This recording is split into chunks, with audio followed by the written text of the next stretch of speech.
So these are the ruins of the Roman wine factory.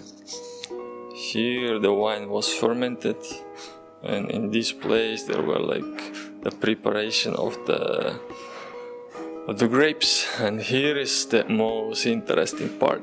This thing, it says in Spanish, it says that the consumption of wine was a daily thing and a very common thing. And the Roman people did consume between 210 and 260 liters of wine per person in a year, between half a liter and 3 cups of wine a day. So let's repeat this: 210 liters or 260 liters per year, 2 cups or 3 cups per day per person. Okay, it's a good fact, no? And now let's look.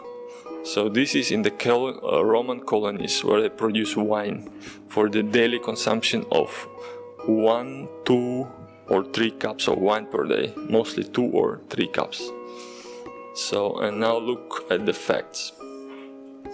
So Rome is here, the center of Rome is here. The people in this area, they drink wine 2 or 3 cups per day, so they are alcoholics, they are addicted to wine. But there is no wine in Rome. So what do you do when you are addicted and when you are alcoholic and you are Roman, you have military, you have a strong empire? What do? You conquer the places that have wine, and the wine is here. So the Roman people, the alcoholics and the addicts, they conquer the areas with wine. So the London, the UK area, some of Germany, mostly France, and some parts of Spain, and some islands where there's wine. So this helps to explain the Roman Empire and why they conquer, because they are addicted to wine and alcohol, so they have to conquer the parts which have the wine production. Just like that. It's funny, but it helps to understand the history from a perspective of addiction and alcoholism and the consumption of drugs and substances. Hope it's fun. Thank you for watching.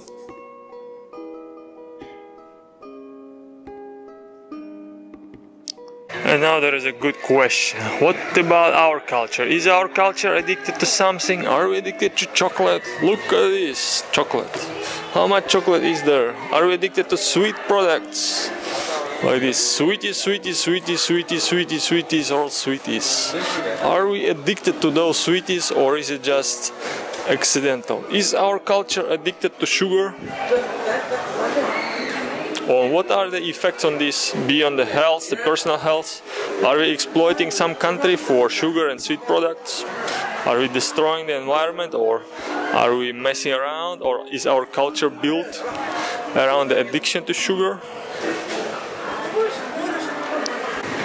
What about sweet drinks? Is our culture addicted to sweet drinks? Look at this, how many sweet drinks there are. Just drink, sugar, some vitamin maybe, and some, all the generic, all the difficult parts.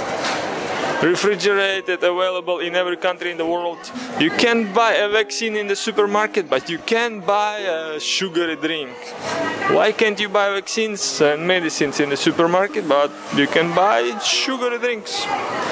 Our culture is a bit hypocritical.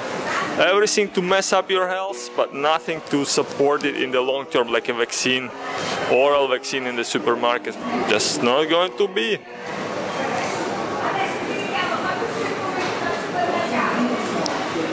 And then there is the booze. Look at how much booze there is. It's like the largest part of the supermarket. Booze. Wine, more wine, harder drinks, barrel of booze, all kind of booze. And don't forget beer, the recreational alcoholism drug. Beer, beer, beer, beer, beer, beer. There's 1, 2, 3, 4. 4 full shelves of booze.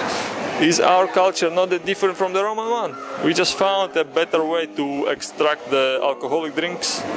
Instead of building colonies, we started to ferment them on a large scale.